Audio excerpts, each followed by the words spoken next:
A lot of this isn't going to make sense to you, and I'm sorry about that. I'm just going to start at the beginning, with the house.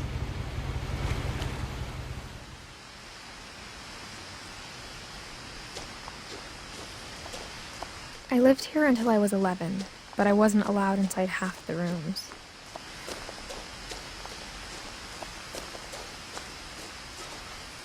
Inside the mailbox were bills from 7 years ago, marked urgent, open immediately. I hadn't been back since my brother Lewis's funeral.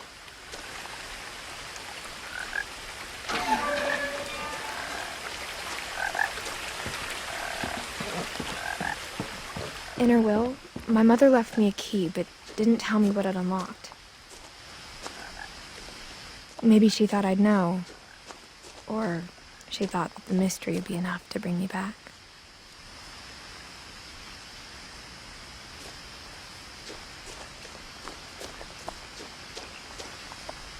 No one had driven this way in a long time, but I saw a few hoof prints.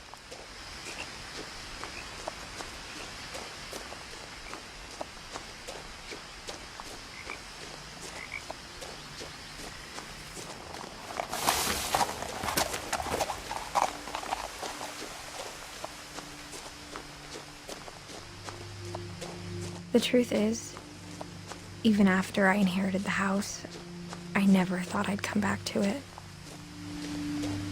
But now I had questions about my family that only the house knew the answers to.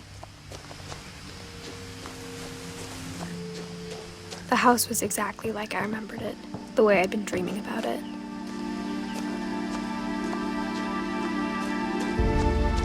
As a child, the house made me uncomfortable in a way I couldn't put into words. Now, as a 17-year-old, I knew exactly what those words were. I was afraid of the house.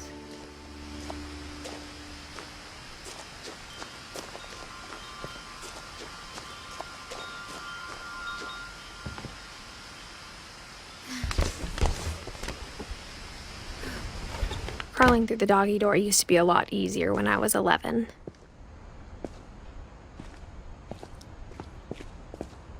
For the first time in years,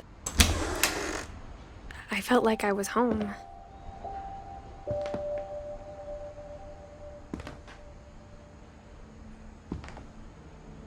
But instead of a family, there were just memories of one.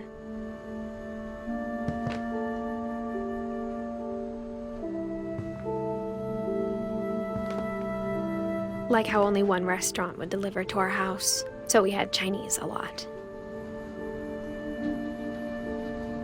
Or how after Lewis started working at the cannery, we all got sick of eating salmon. Except our cat, Molly.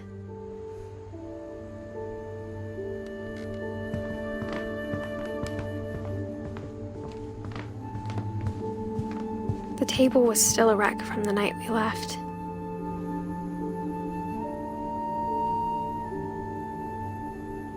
It was like a bomb had gone off, killing everyone but sparing the furniture.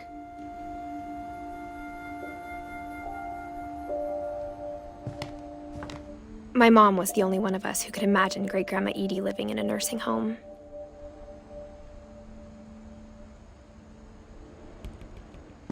Nothing in the house looked abnormal. There was just too much of it, like a smile with too many teeth.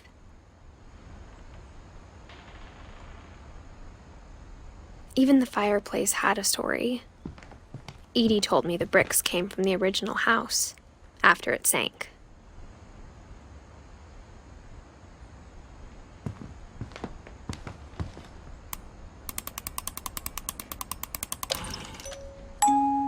Great-Grandpa Sven built a music box for Barbara, along with the rest of the house.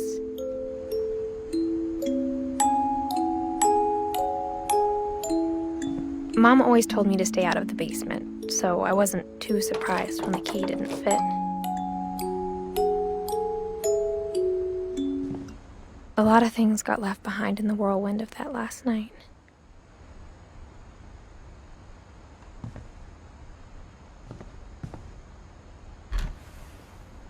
Edie told me once that every Finch who ever lived is buried somewhere in the library. After Milton disappeared, Mom sealed up all the bedrooms. Then Edie retaliated and drilled peepholes.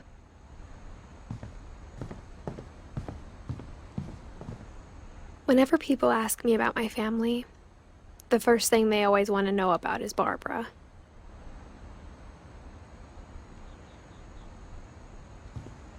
I spent a lot of time playing in Great Uncle Walter's room. I think my mom sometimes regretted not sealing it up.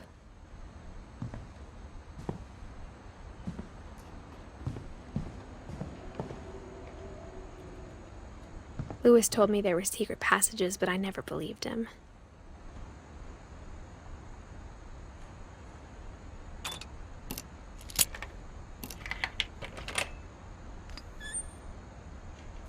Turns out, my mom was really good at keeping secrets.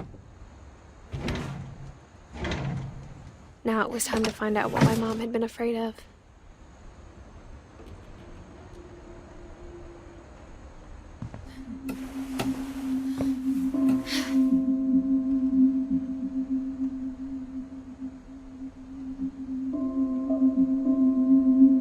Reading this, maybe it sounds like I had a plan. But I had no idea what was behind that door.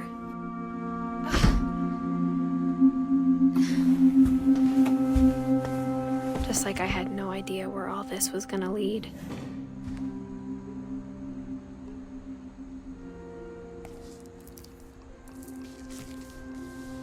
December 13th, 1947. Dear Diary, I'll be gone soon, but I wanted to tell somebody about what's gonna happen. It started when Mom sent me to bed without dinner. I woke up and I was starving, so I looked around for something to eat. The gerbil food was dry, but I didn't mind it.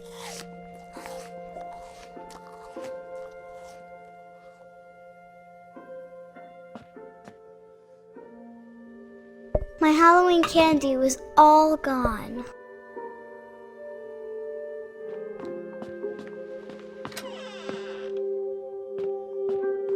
I kept eating and eating.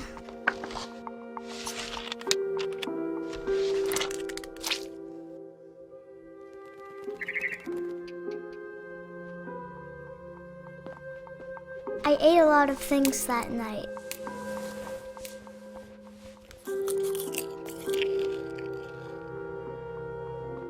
Then I heard chirping outside my window. It was a barn swallow going back to her nest. I reached out for her.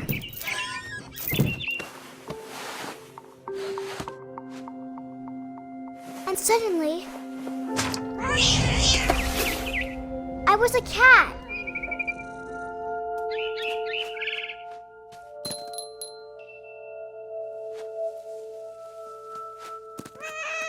I tried to be quiet, but the bird was really scared.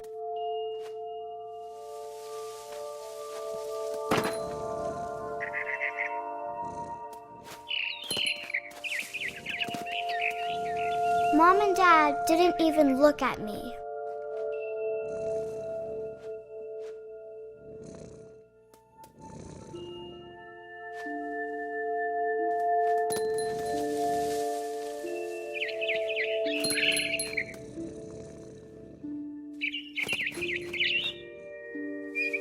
I jumped and I almost got her.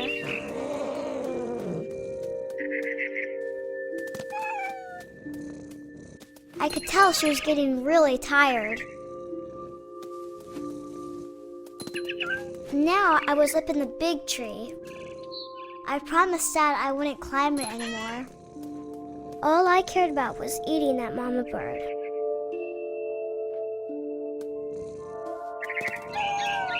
I gobbled her up. And suddenly, I was an owl.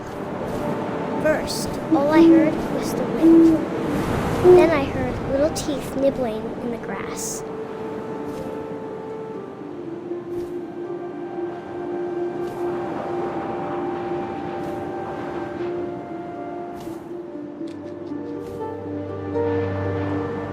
Rabbits.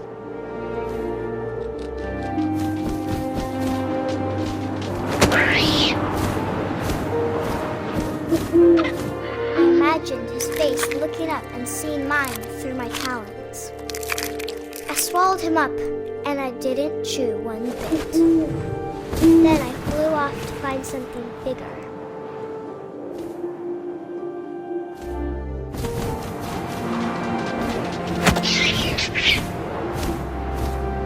She was almost too big to carry.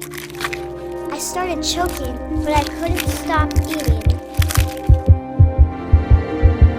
And suddenly, I was a shark!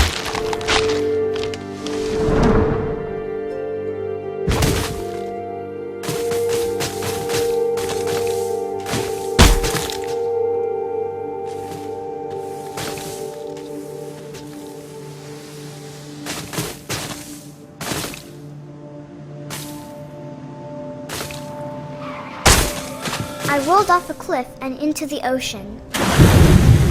Now, I was hungrier than ever.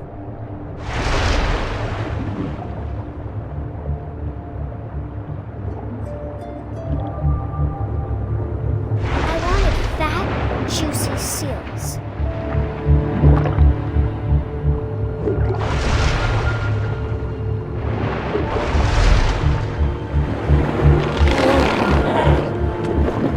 Off her flipper, and it tasted really good.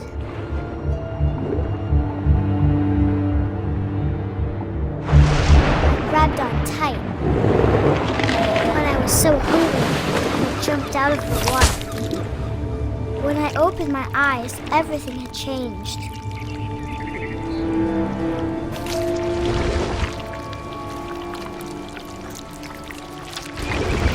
Now I was a monster, and I smelled people everywhere. I was big, but I moved real quiet.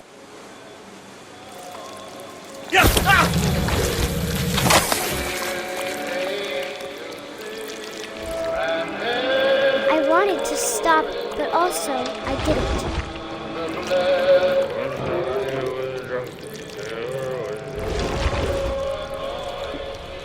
After the last passenger, I was still hungry. And to cross the water, I smelled something new. Something I had to have, so I swam towards it.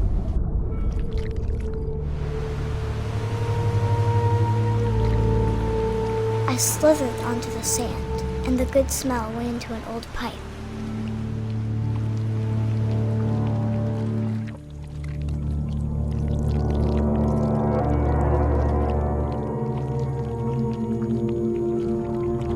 I got closer and closer.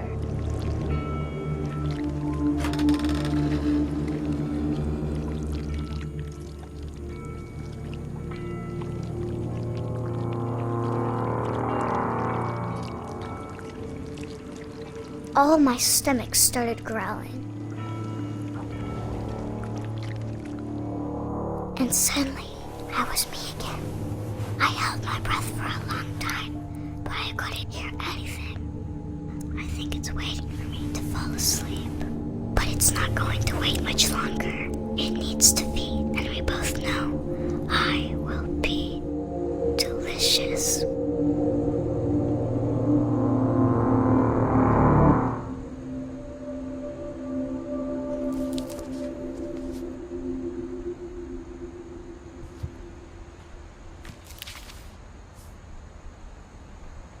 I'm not sure if I believed all of that, but I'm sure Edie would have.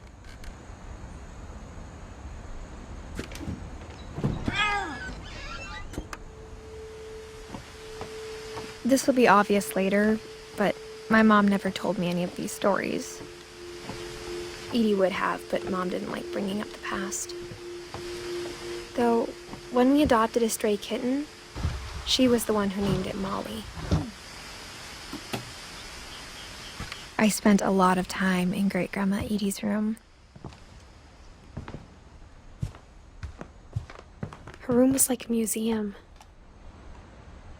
For 500 years, the Finches have been famous throughout Norway for their fortune and misfortune. Odin Finch buries the latest victims of the family curse, his wife Ingeborg and their newborn son, Johan. On January 7th, 1937, he set sail with his family and his house, hoping to leave the curse behind. But 40-foot waves off the coast of Washington send the house and Odin to the bottom of the sea.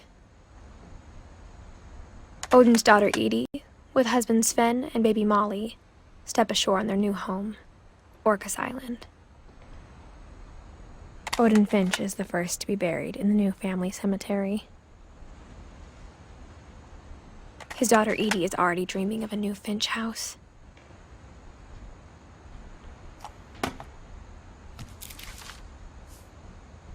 Whatever's wrong with this family, it goes back a long ways. When Edie told people Sven was killed by a dragon, she could also have said he was building a dragon-shaped slide that collapsed. She could have, but she didn't. Even in her 90s, sometimes Edie seemed a lot younger than my mother.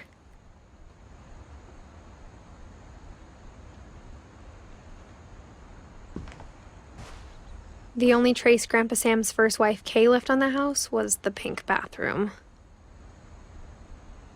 It was a pretty big trace.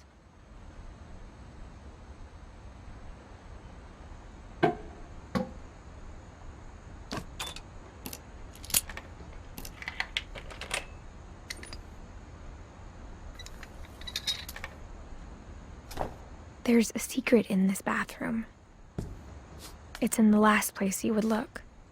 It isn't in the cupboard. It's hidden in this book.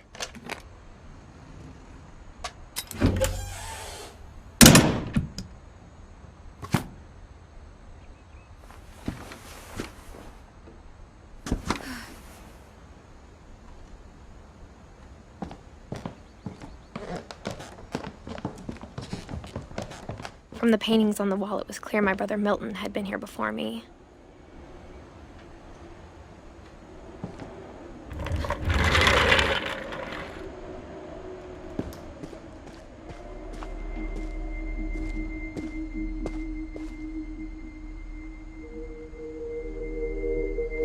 I knew Grandpa Sam had a twin, and that he never talked about him.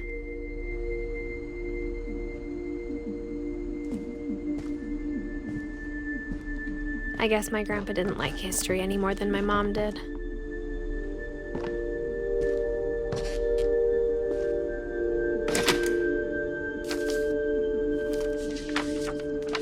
How I Want to Remember My Brother by Sam Finch. The thing I remember is that when he made up his mind, that was it. My brother said he'd die before he ate another mushroom, and he did. At Barbara's funeral, we swore we'd never be afraid again, and he wasn't. I think Calvin always wanted to fly.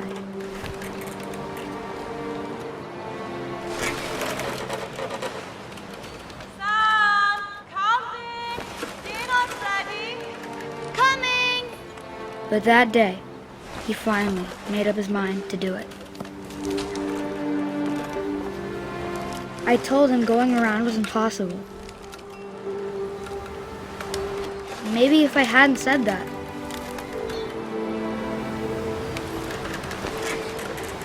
Calvin! I'm not gonna tell you again!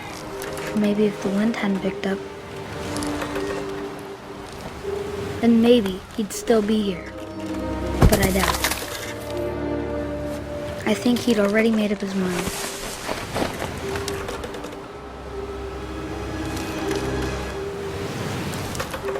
That's what I want to remember about my brother.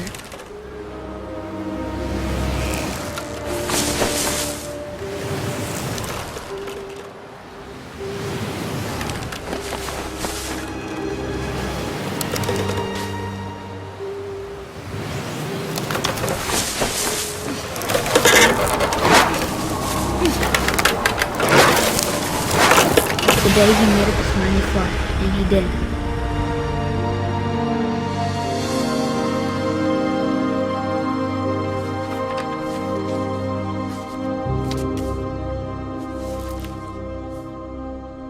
Calvin's story felt strangely familiar.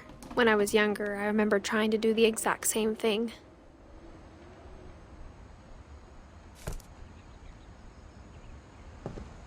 After the funeral, Edie roped off Calvin's half of the room.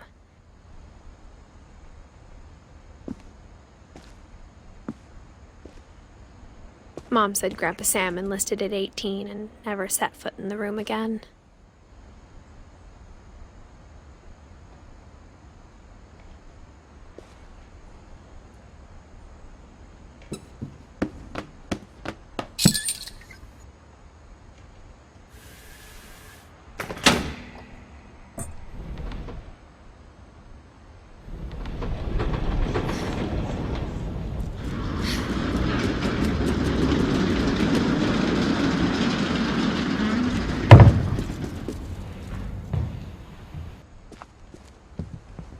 The passages were a pretty tight fit.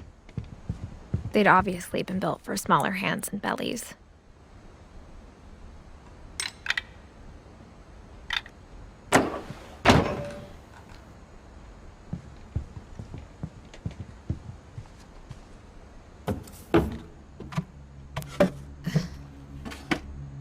Growing up, I always thought of Barbara as a child star.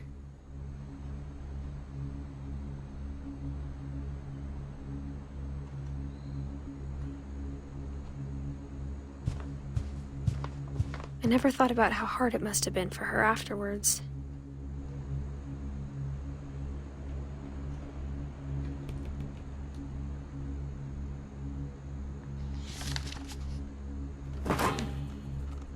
Of all the stories people wrote about Barbara's death, I'm surprised Edie saved this one.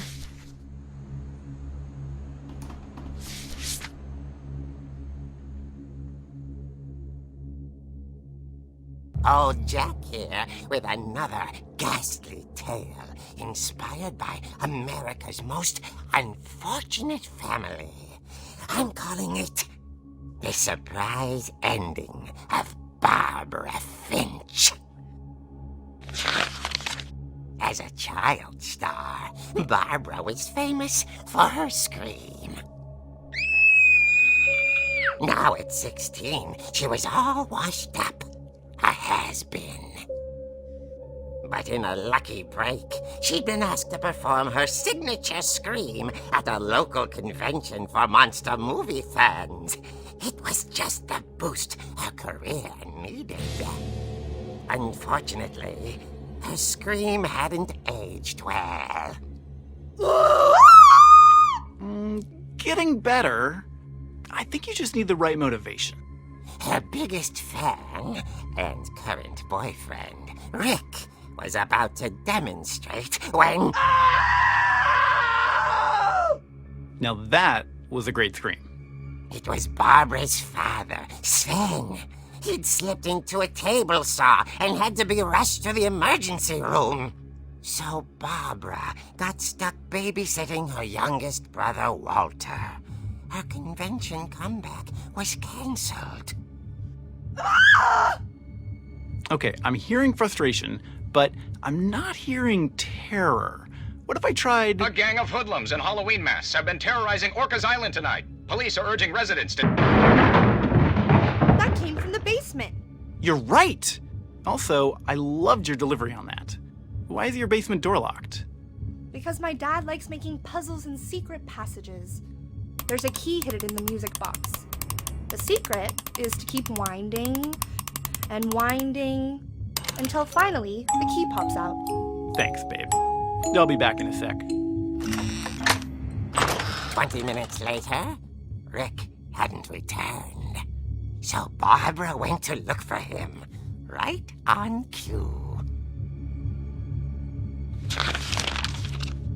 She reached for the music box. And as she wound the key, she listened for Rick, but the house was silent.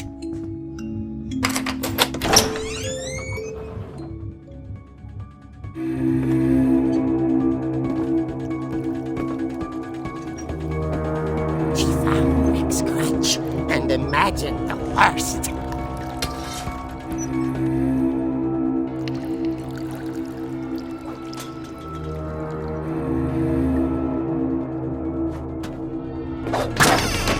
The gang's leader is the infamous Hookman killer, Dr. Carl Hamill, who impaled and then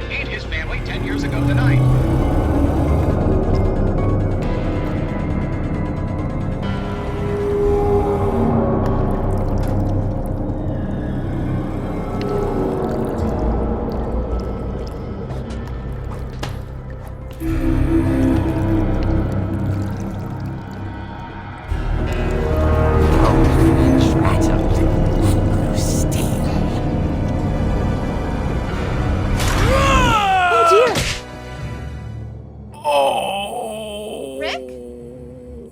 Barb, relax. I was just trying to scare you to help you find your scream. Well, I'm not scared, Rick. I'm furious. Then act furious.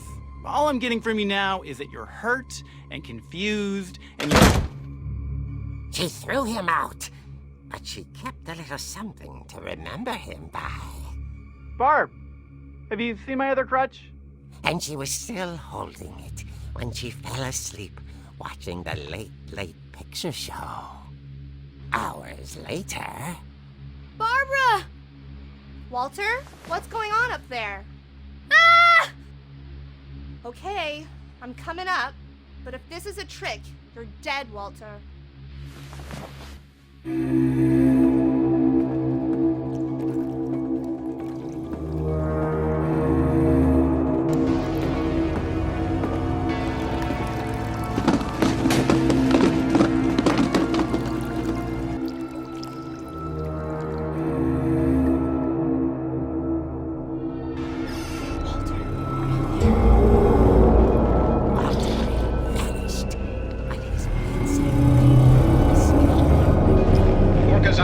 Describe the man as 6 feet tall, with a steel hook for a hand. Residents are urged to lock all doors and windows and notify the police of any suspicious activity.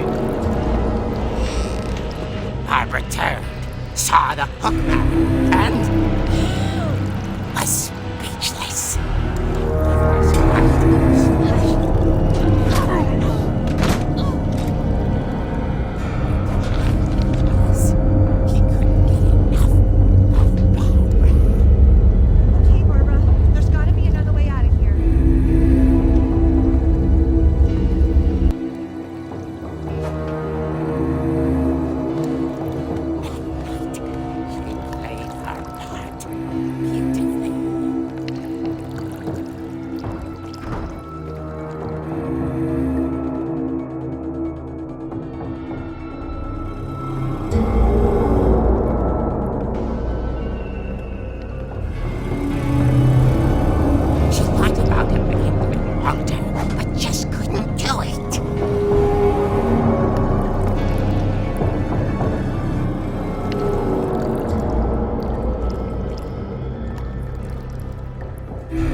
Dying to speak to young Barbara.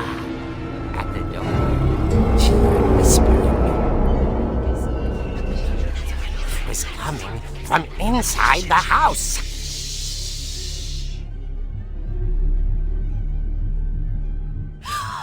Oh dear.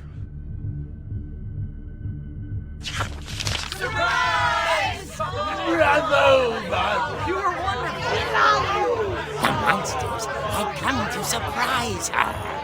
For Barbara, it was a dream come true.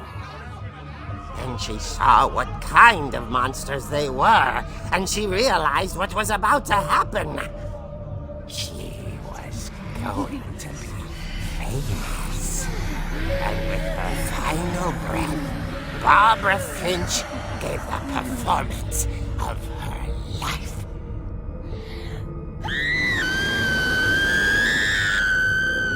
I wasn't there myself, but I hear Barbara was magnificent.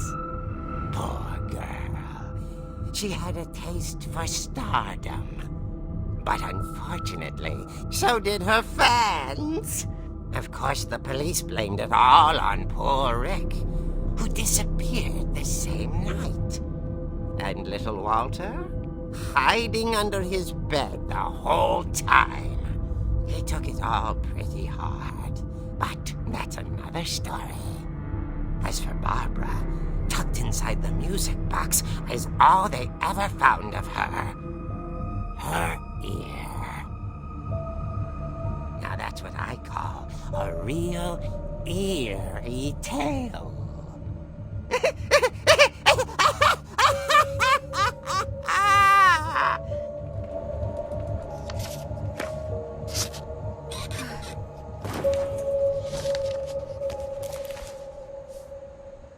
Edie told me all Barbara wanted was to be remembered, as absurd as that comic was.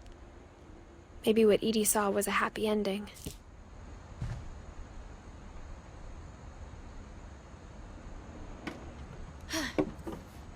I guess now I know why Mom didn't like me playing with the music box.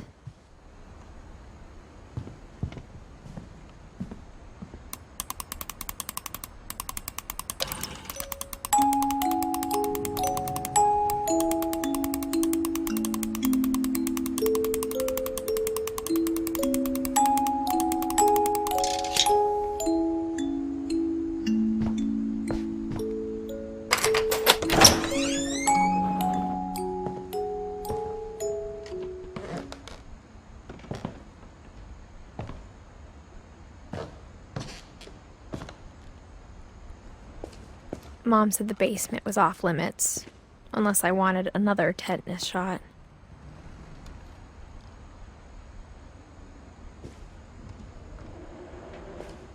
I saw Edie sneak down to the basement once, carrying packages.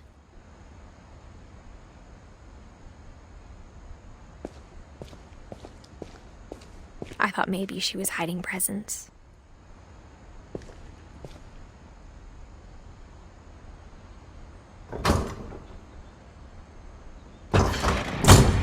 It turned out she was hiding a lot more than that.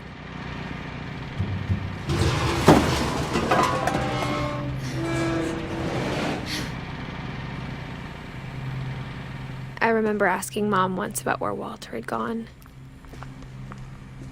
She said after Barbara died, he got as far away as he could. If there's a pattern in all these stories, I think it's that none of us has gotten very far.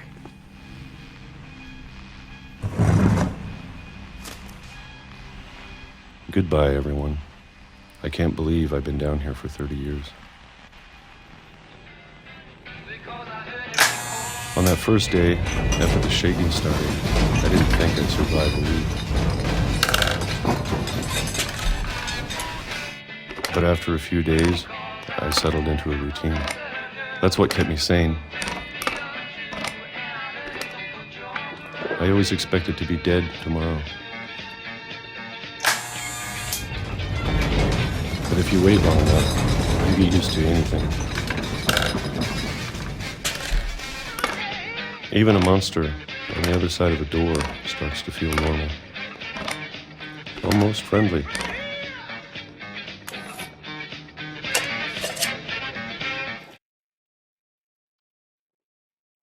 And then one day, everything just stopped. Whatever that thing was, it was gone. Maybe it got tired of waiting. Or maybe I just got tired of being afraid.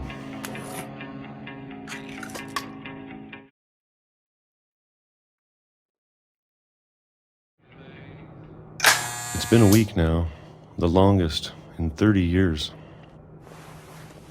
I'm done waiting. I have to leave while I still can.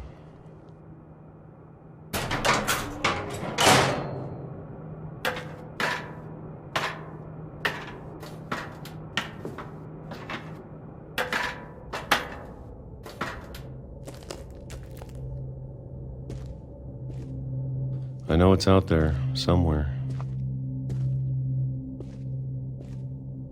Whatever killed Barbara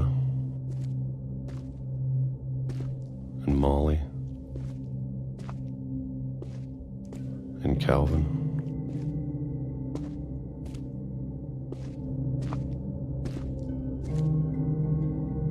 Maybe this is all a mistake. But I need to stop living the same day, even if it kills me.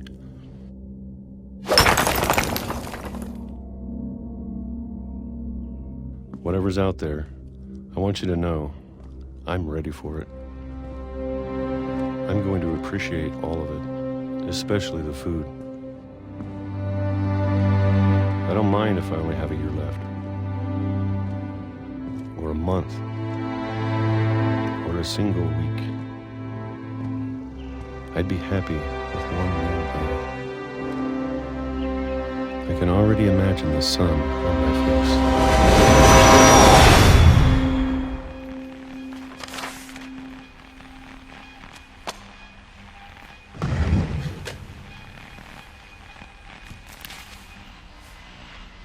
Walter died when I was 6.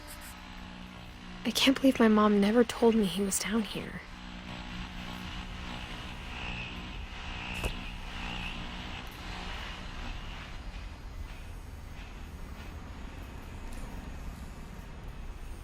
I'm sure my mom was trying to protect me.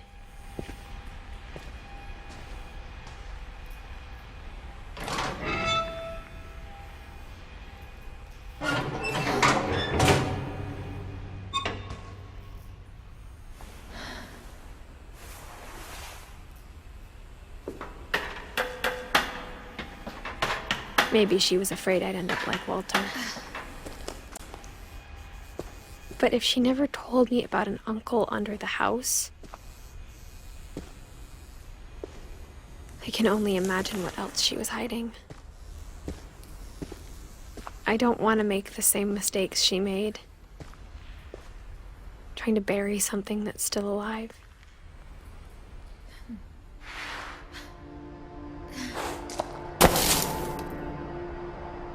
Now that there's only one of us left, or maybe 2, I thought it was time I heard the stories for myself and found out what happened to everyone else. But now I'm worried the stories themselves might be the problem. Maybe we believed so much in a family curse, we made it real.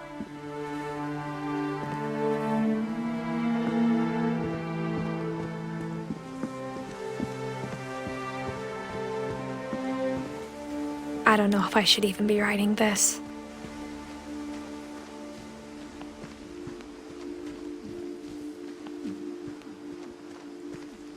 Maybe it'd be better if all this just died with me.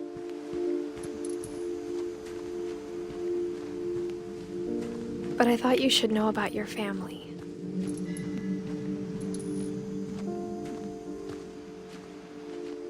And the history you're a part of.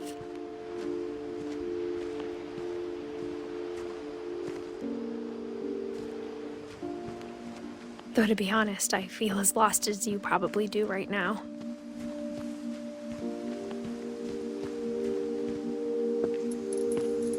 I think the people in these stories believed them, for what that's worth.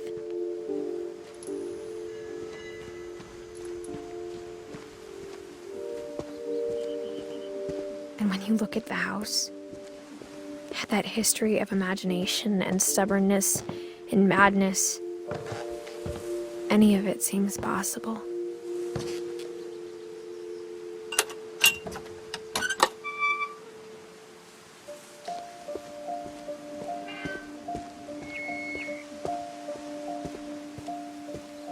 I think we've been surrounded by death for so long, we've just gotten used to it. What kind of family finishes building a cemetery before starting the house?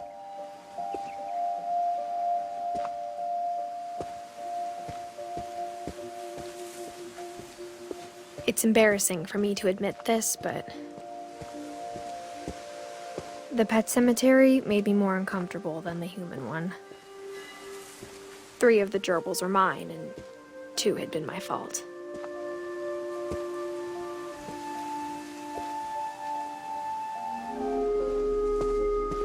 Sven built the house, but it was Edie who designed the cemetery.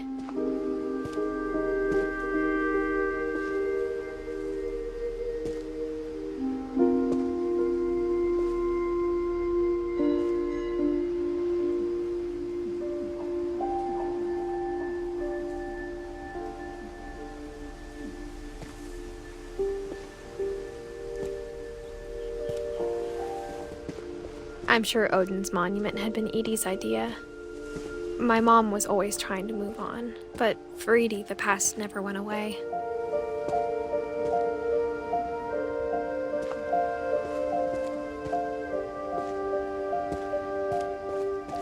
She could see it poking out of the water at low tide.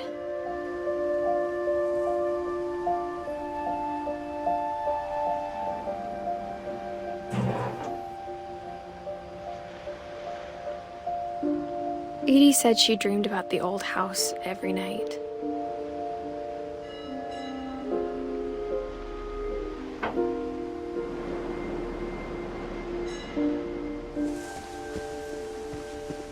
Edie's side was always easier for me to understand. But the older I get, the more I can see where my mom was coming from.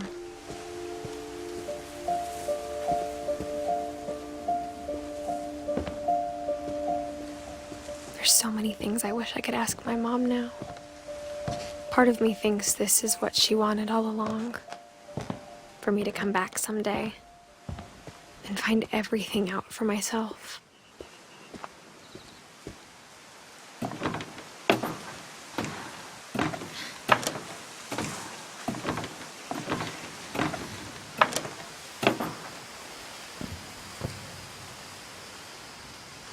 But looking back on it now,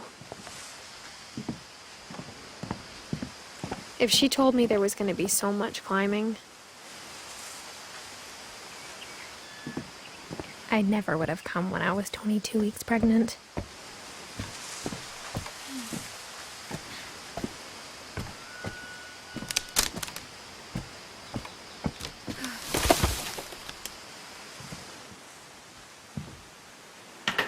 I never met Grandpa Sam, but I think he and my mom had a lot in common.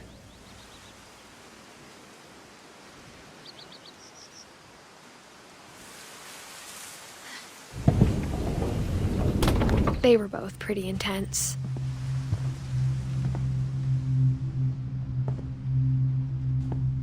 Sam spent his life shooting photos, but Mom said he got nervous being in front of the camera. I guess we're all afraid of something.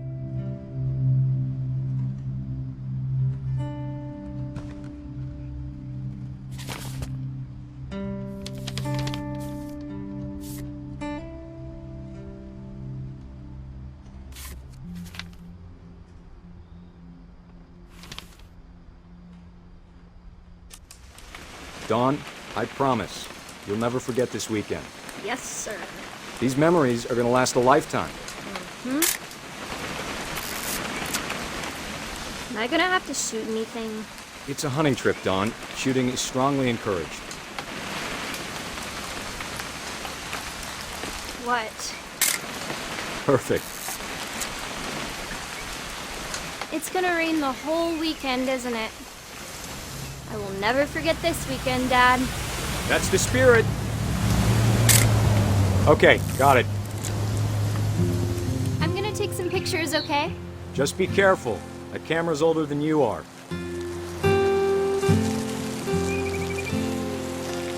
Definitely should not have drunk all that coffee. Hey! That's a keeper. I'm just saying, I'm not always gonna be here, Dawn.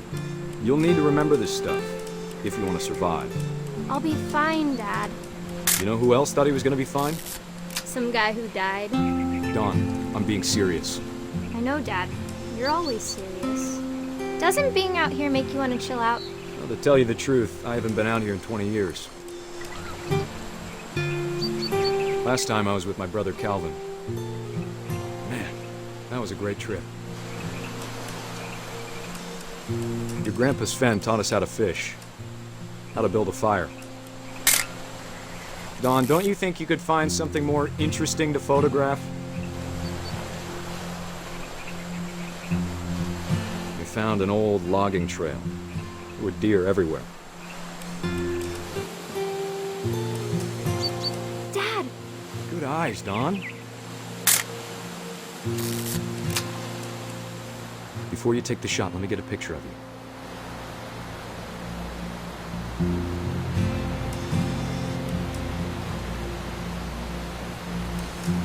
Dad, I... Just breathe. Turn off your imagination. Let me get behind you. Do I have to do this? Dawn, you don't have to do anything. But if you want to survive, you'll need to be strong.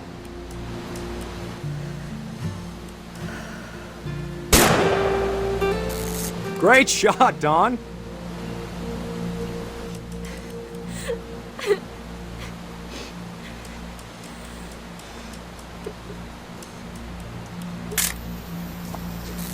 I'm proud of you, Dawn.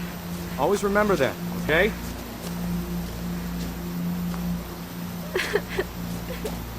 Dad, it's twitching. I think That's it's totally so... normal, Dawn. Just focus on the camera. Try not to think about... Dad!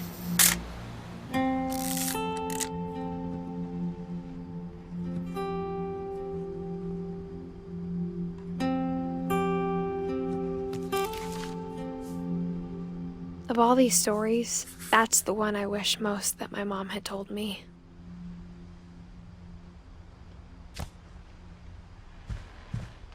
Instead of hiding from death, Sam seemed to go out of his way to meet it.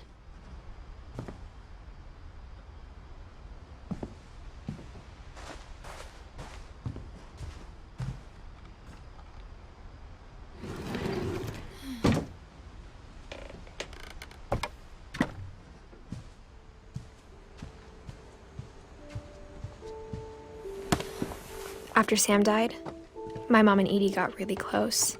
They'd both lost a lot.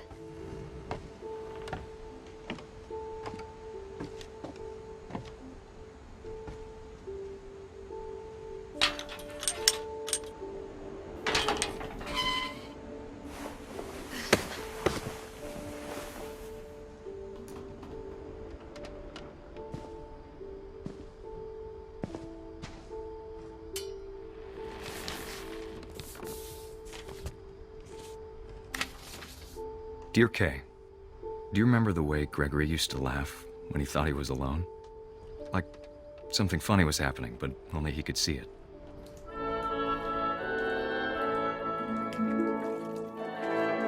I think he saw things the rest of us don't.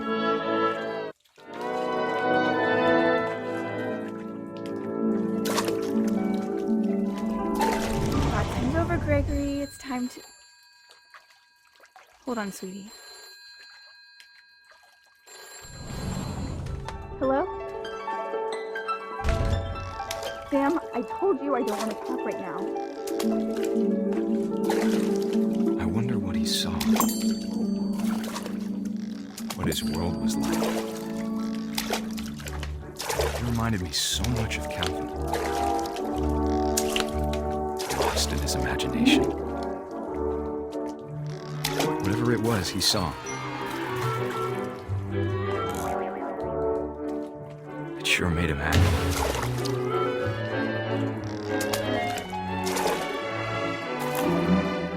I know how silly it sounds. But I worried about a baby being too happy.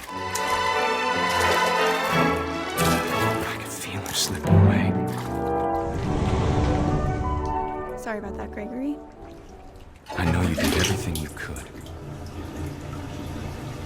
Maybe if I hadn't called that night.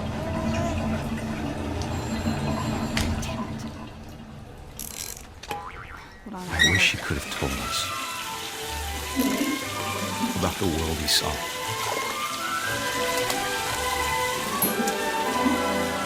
There's so much I don't understand about about, Gregory. About everything. But I know what happened wasn't your fault.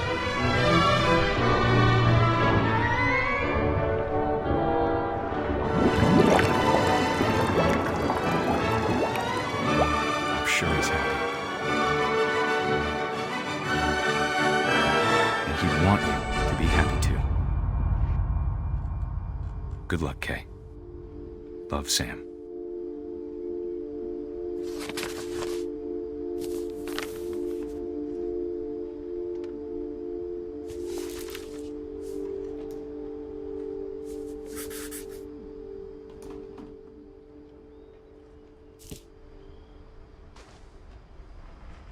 I can't imagine my mom ever writing poetry, and yet... A poem for Gus, who always said the wedding was a bad idea. Our father never hit us kids, at least not very hard, before the day my brother said with teenage disregard that he'd be dead before he'd see a wedding in our yard.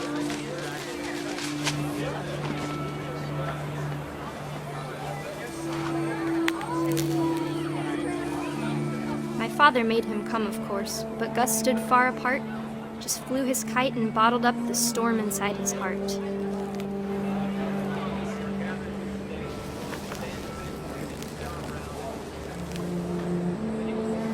I tried to talk him out of it, but though he'd never met her, "We don't need a stepmom," were the words that I now pronounce you husband and wife. You may kiss the bride.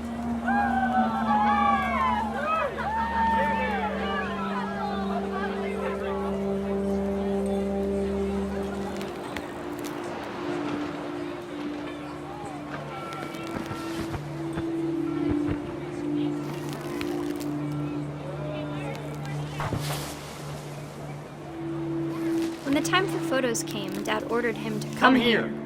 But Gus declined, and as a sign held up his middle finger.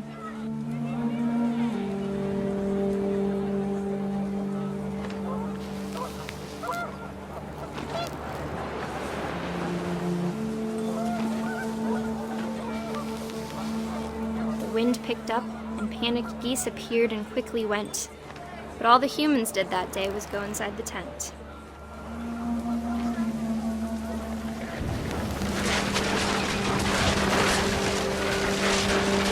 Rain came down in buckets then, but no one seemed afraid that nature might destroy the tent our dad had crudely made.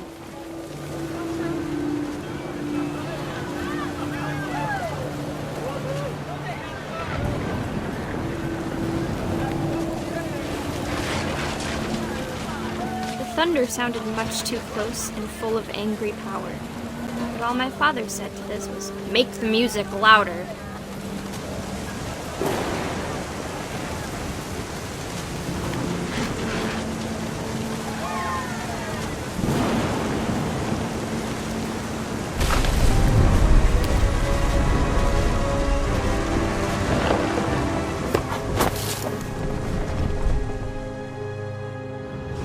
I wish that I could truly say I thought about you on that day. Out there on the beach alone, just you, the wind, the sea, and foam. But I didn't, until we found you.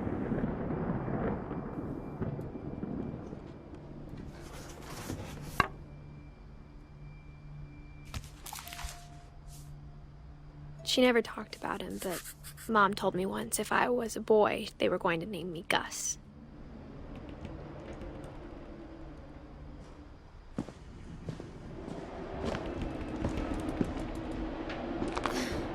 My mom moved up to the loft after her brothers died. At the time, it was as far away as she could get.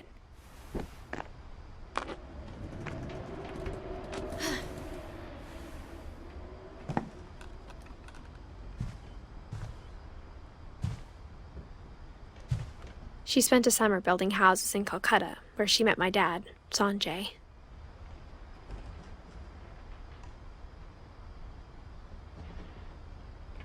My mom moved to India a week after graduation and got a job teaching English. Louis was born a year later. When my dad died, I don't think Mom knew where else to go. I'm sure Edie was happy to have her back. The house had to get a little bigger, but Edie was used to that.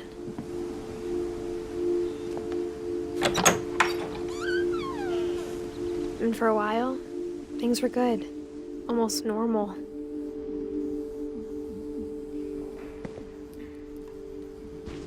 But it didn't last.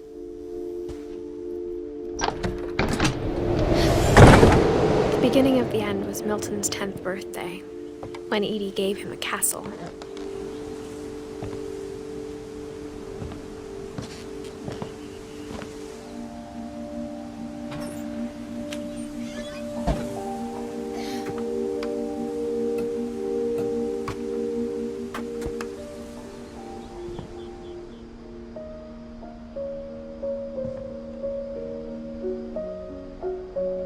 I think Edie was happy to finally have another painter in the family.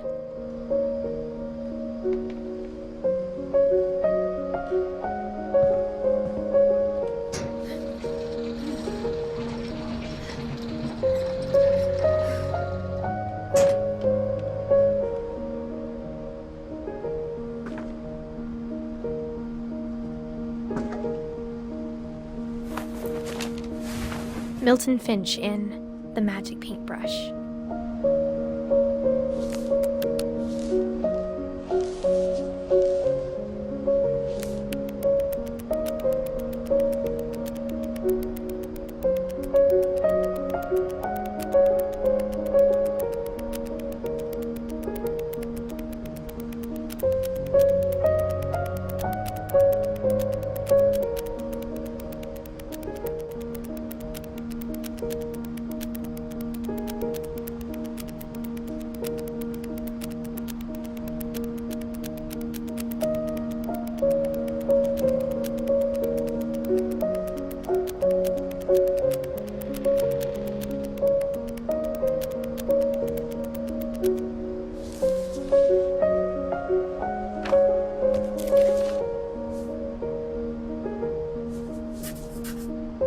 I was 4 when Milton disappeared.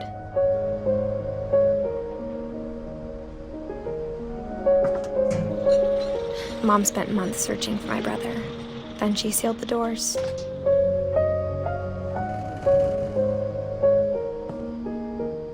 Whatever Milton had found in the house, Mom didn't want it getting out.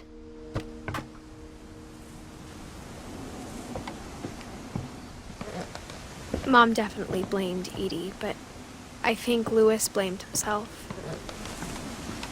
After he graduated, he just spent more and more time in his room, until Mom got him a job at the cannery.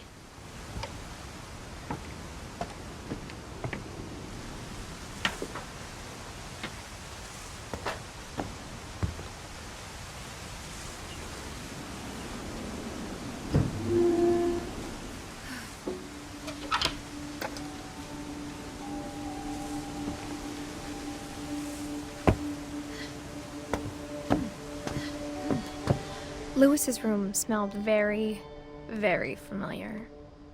That part of him lived on.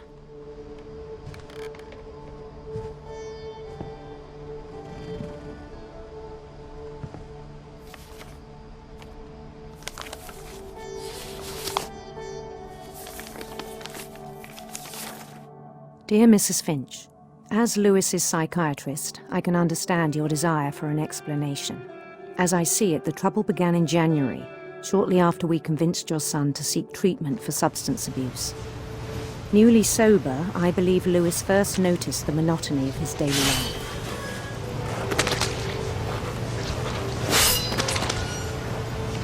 He kept working at the cannery, but he withdrew part of himself. In our sessions, I saw the same behavior. His mind began to wander. I asked him to describe it. He said he started small, imagining a labyrinth. he'd feel his way about. Then something moved. Bats. And toads.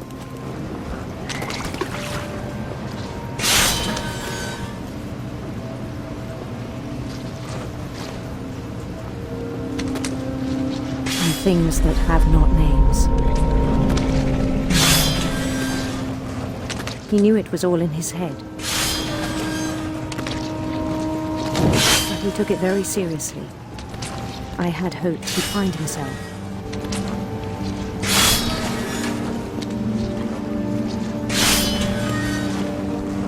But he found something more. I worried about him then.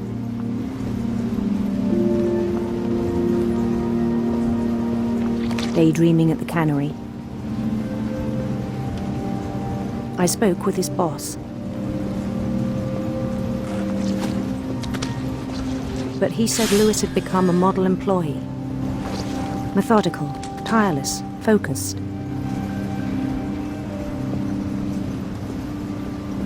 Like a whole new Lewis. So I let him go on.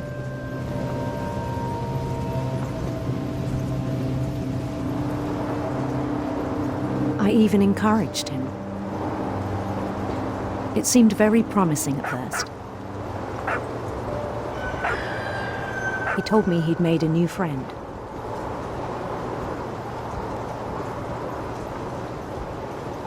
On the edge of a city he named Lewis Topia.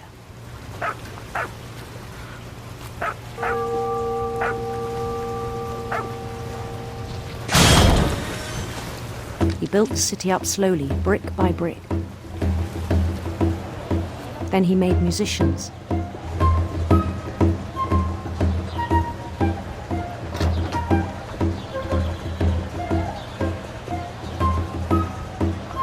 And songs for them to play. He talked about starting a band. And he was always humming something. Every day his imagination grew stronger.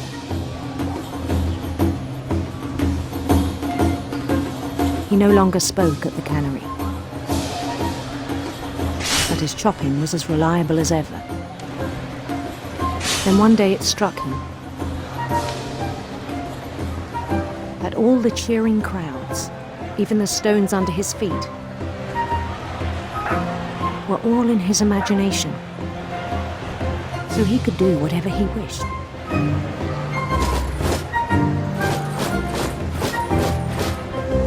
He held an election for mayor. And he won. They begged him to stay, but his mind was already wandering. It became a game for him.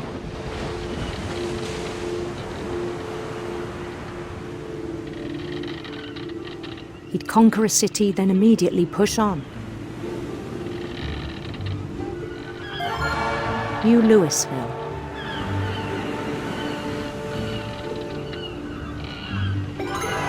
St. Louis. He started drifting away from our reality.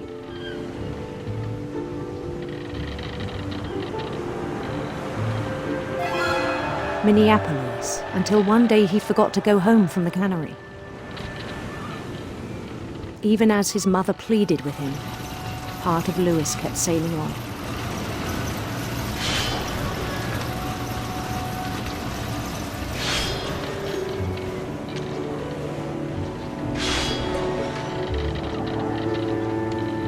In Louisburg, he heard rumors of a beautiful prince.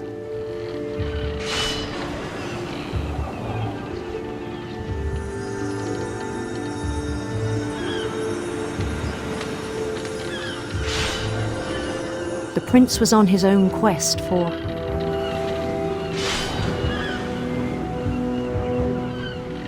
radiant rainbows.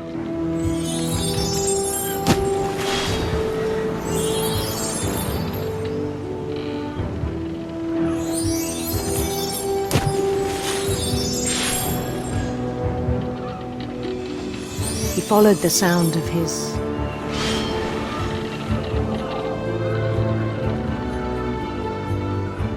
electric sitar.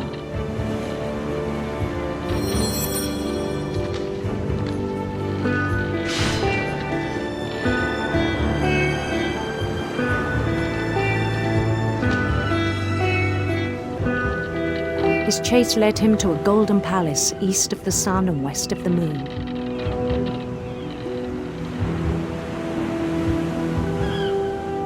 Even then, his logic remained sound. He knew the world was all in his imagination.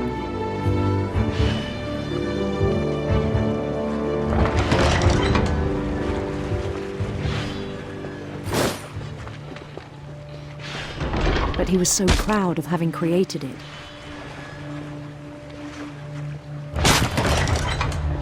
In his own eyes, he'd become something greater than a king.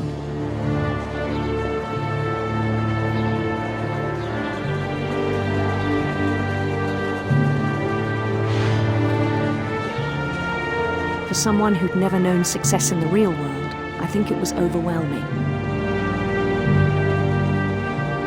And then it struck him that the real Lewis was not the one chopping salmon, but the one climbing the steps of a golden palace.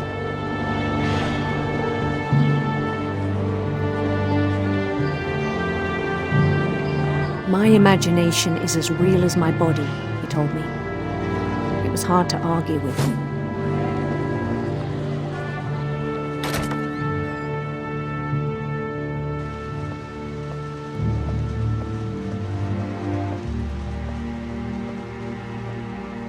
Began to forget the world we know.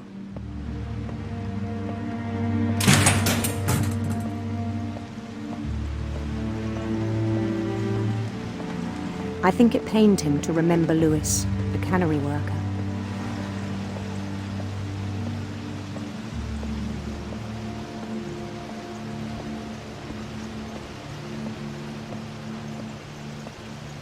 He began to despise the man with a royal contempt.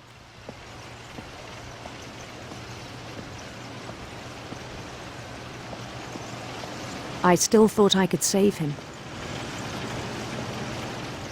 Even after he said he was being crowned king over all the lands of wonder. The palace would be packed with his companions.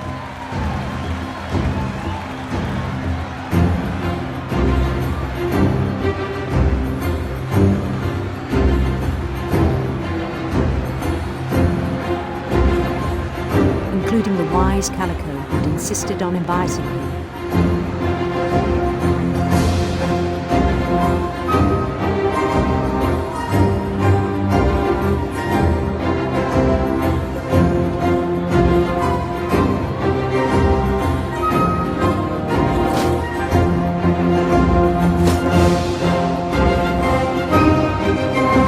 His prince waited, holding his crown.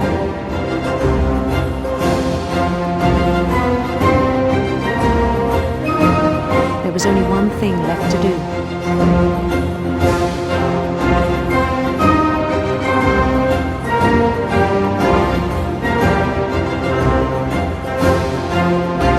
Bend down his head.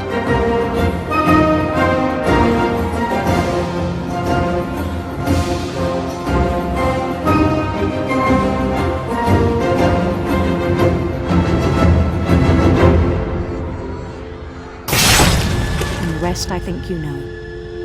Mrs. Finch, your son was a kind man who will be missed by all of us who knew him.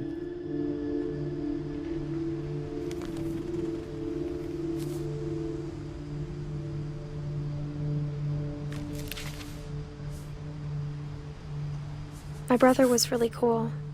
I wish you could have met him.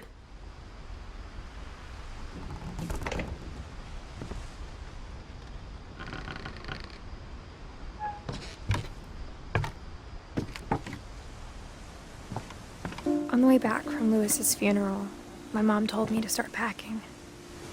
She waited until the day before we left to tell Edie.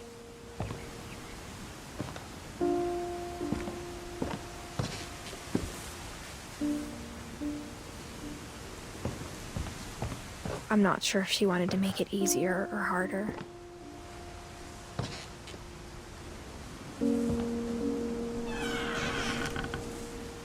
I wish we'd stayed.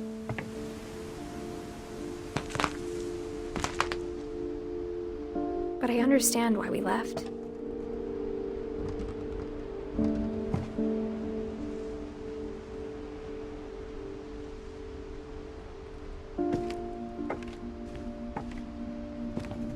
My mom ended up leaving everything behind.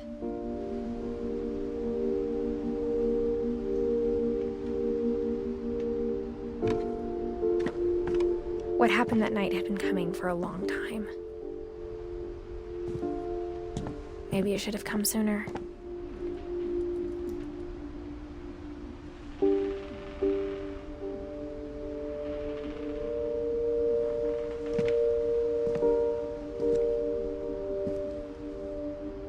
But it had to end one way or another.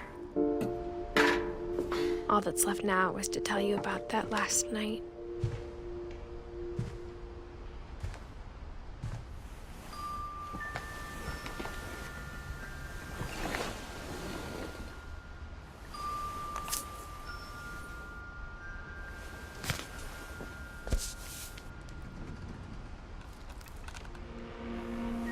That whole last day, Edie just watched us pack and didn't say a word.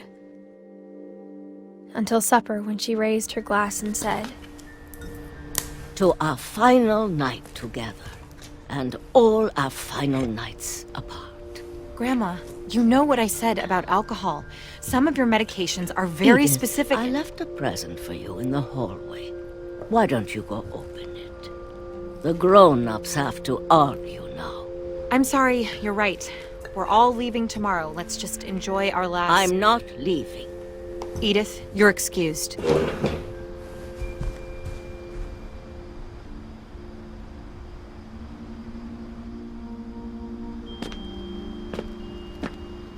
The power had been shut off that morning, but Edie always had plenty of candles. When my mom sealed the library, I don't think she knew about the other entrance, or that Edie had a key to it.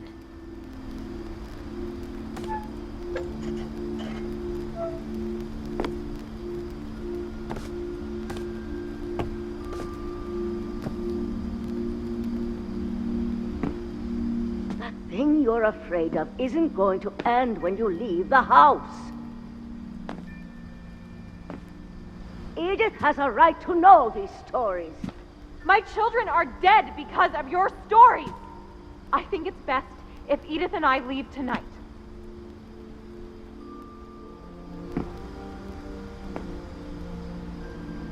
We'll have the nursing home send a van for you in the morning, okay?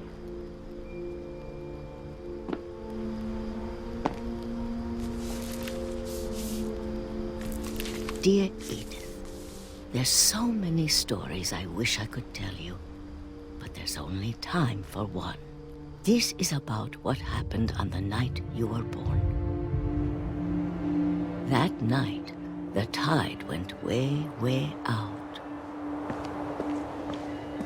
It was the first and last time I ever saw the old house aground. There'd been an earthquake out in the middle of the ocean. They called it the lowest tide in 1,000 years. God, it smelled awful. You know, I've seen that house every day of my life.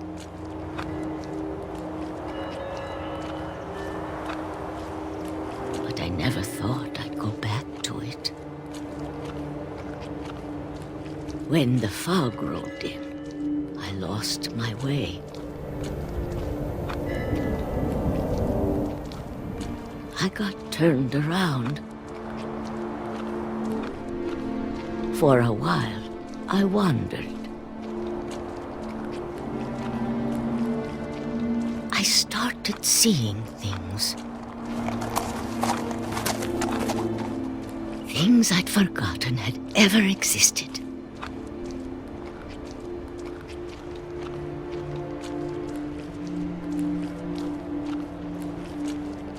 But when I saw them, they felt like old friends. That night, a lot of things came back to me. Or maybe I came back to them.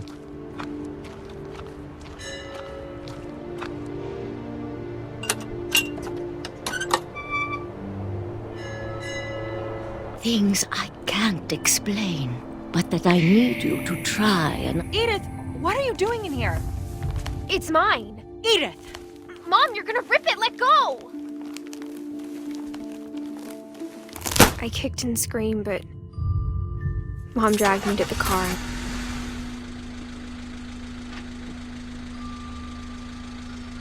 I never saw Great-Grandma Edie again. The next morning, the band came to pick her up, but she was already gone. After that, we moved around a lot.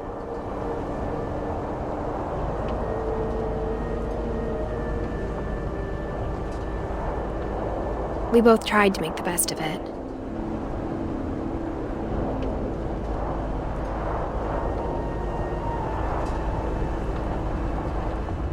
A few years went by.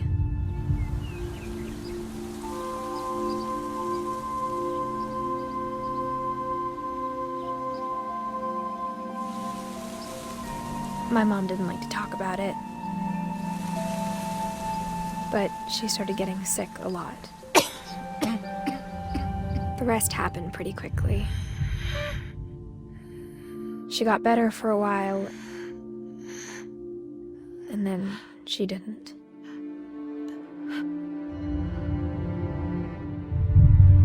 And then I was alone.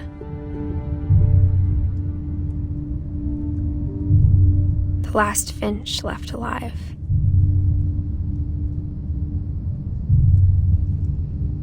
Until I found out about you. I'm still not sure what to tell you about all this.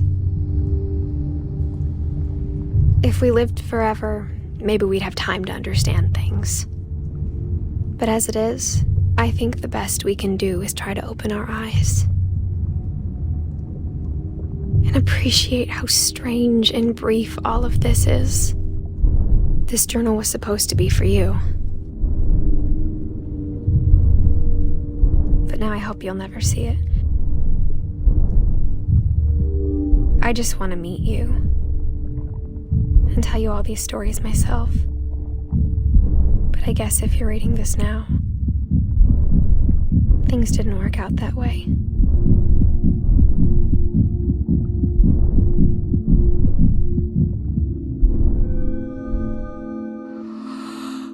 This is where your story begins. I'm sorry I won't be there to see it. It's a lot to ask, but I don't want you to be sad that I'm gone. I want you to be amazed that any of us ever had a chance to be here at all. Good luck.